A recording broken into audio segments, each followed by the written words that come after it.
All right, this video is going to be about graphing quadratic functions given an equation. So this is from your week 13 worksheet. And I want to do this one on the back, 520. So it says graph y equals x squared minus 8x plus 7 and fully describe it. So the first step I would have you do is identify the shape. I know this is going to be a parabola because it is a quadratic function. Quadratic functions are always parabolas. Now, one other thing to notice is that is it opening upward or downward? A way that you can tell immediately whether your parabola is opening upward or downward is whether or not your x squared term is positive or negative. If your x squared is positive, that means it opens upwards, like a smiley face. If your x squared is negative, then it opens downward, like a frowny face. So taking a look at this one, I can see that it's a positive x squared. So that tells me that it's going to open upward. Now it asks for the y-intercept. The y-intercept is really easy to see in standard form because it's the c value. It's positive 7. So I know it's going to be something 7. Now if we remember from the graphic organizer, if I can find it, right here. Remember from the graphic organizer, for y-intercepts, my x is always 0. So that tells me that my x value is 0. So it should be 0, 7. Then for x-intercepts, the other way, y is always 0. Now, that being said, if you're not given it in standard form, that's okay. All you have to do is plug in 0 for x. So you'd plug in 0, you get 0 squared minus 8 times 0. Both of those would equal 0 plus 7 gives you 7. So finding x-intercepts, if we remember, x-intercepts, y is always 0. So what we're going to do is we're going to set our whole equation equal to 0. So instead of having y right here, we're going to have 0. So 0 equals x squared minus 8x plus 7. Now what we do is we factor. So we're going to use the diamond and the box.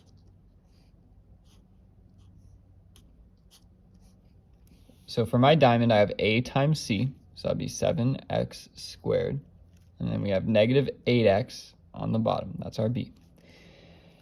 Then we ask ourselves, what are the factors of 7? So 7, what are the factors of 7? We have 1 and 7, and that's it. Now keep in mind, this is a positive 7 on the top, right? When they multiply together equals positive 7. But when we add them together equals negative 8. That tells me that both of these are going to be negative. So negative 1, negative 7. So is negative 1 plus negative 7 negative 8? Yes.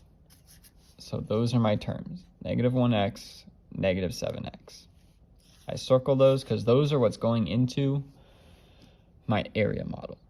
So remember, bottom left is always the ax squared. Top right is always c. And then we fill in the other values, so negative 1x and negative 7x. And we ask ourselves, what does it have in common? This column only has x in common. This row, x squared and negative 7x, only have x in common. Then we can ask ourselves, x times what right here equals negative 7x? That'd be negative 7. X times what right here equals negative 1x? That'd be negative 1. So now we can rewrite our equation. 0 equals x minus 1 times x minus 7. Now we use the zero product property. We're going to split it. So we have x minus 1 equals 0 and x minus 7 equals 0. We're going to solve for x, add 1 to both sides. We get x equals 1. Add 7 to both sides. We get x equals 7. These are the x values of our x-intercepts.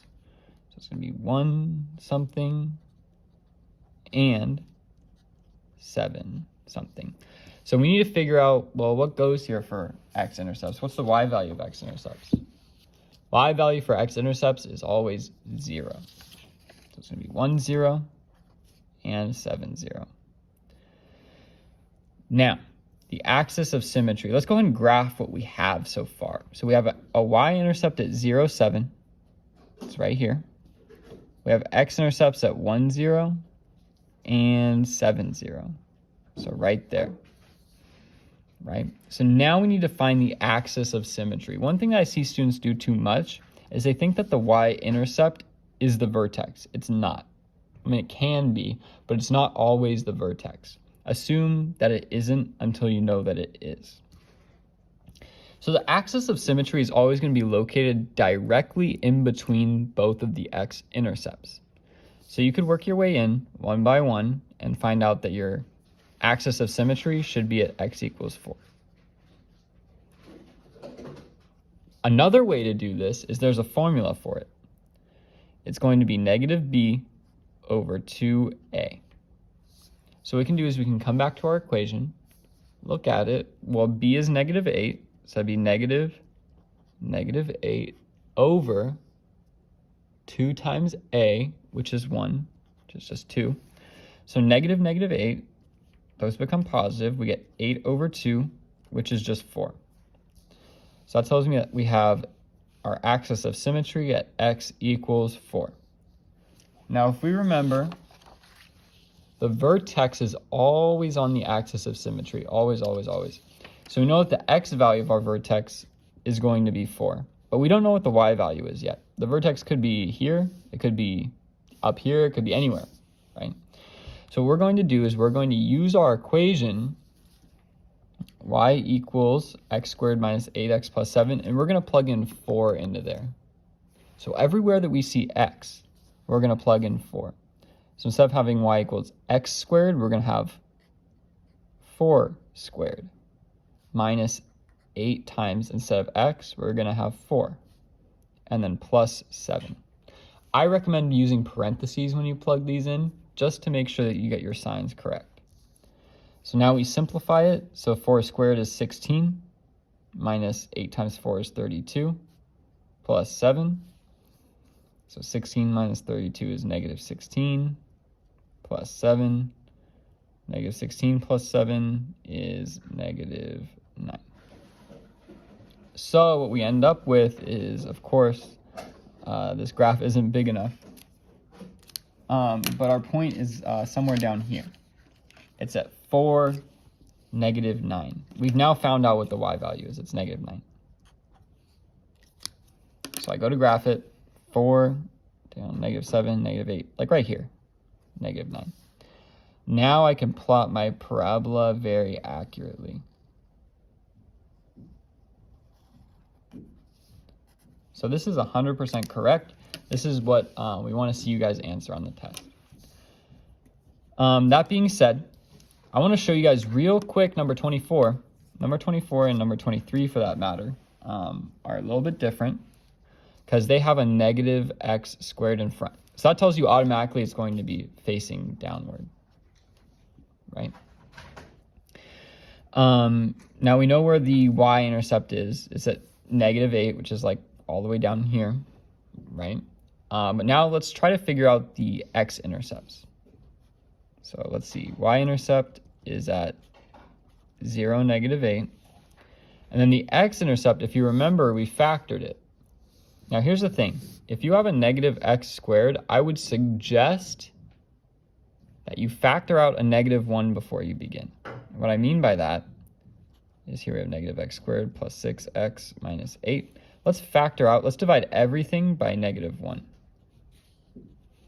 So we end up with y equals negative, and then your parentheses. So negative x squared divided by negative 1 is just x squared. And then instead of having plus 6x, we're going to have minus 6x. Instead of having minus 8, we're going to have plus 8. Now that your x squared is positive, it's going to be much, much easier to factor. So we're going to factor this. So we make our diamond, a times c, which is 8x squared. B is negative 6x. The factors of 8 are 1 and 8, 2 and 4, 3 doesn't work, and then 4, we start repeating, right? So two numbers that multiply to equal a positive, and then add to equal a negative. That tells me that both of them are going to be negative. So negative 2 plus negative 4 is negative 6, so that one works. Negative 2x, negative 4x, We're going to put those in our box. So we should have x squared, positive 8, negative 2x, negative 4x. Now we do what we've been doing with factoring. So that should be x times negative 4 is negative 4x, and x times negative 2 is negative 2x. So now I'll rewrite my equation.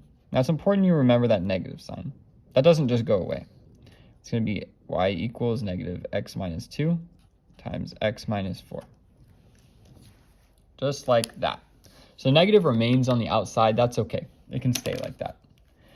Now we're going to split it just like we've been doing.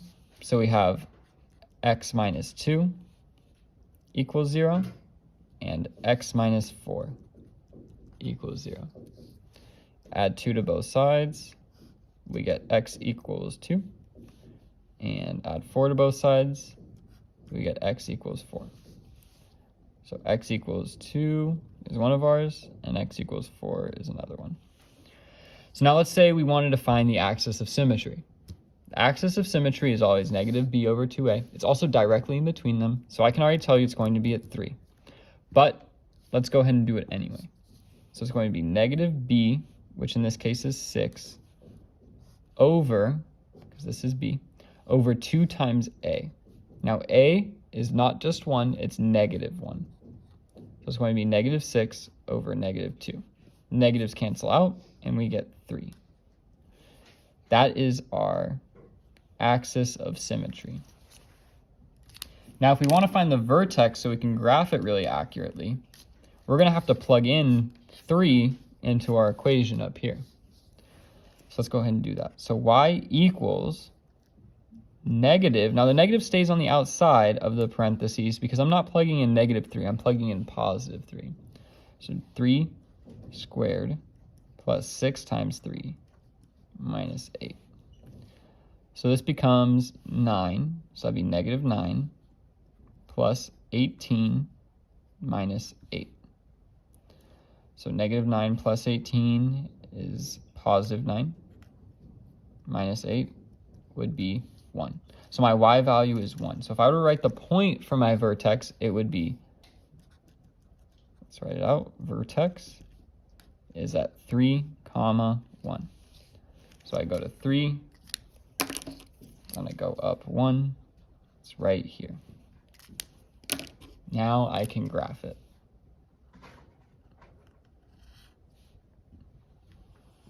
Just like that. So that's what we're looking for. Know how to find the y-intercept, the x-intercepts, and know how to find the vertex as well. That will help you a lot for the test. And that's about all there is to it.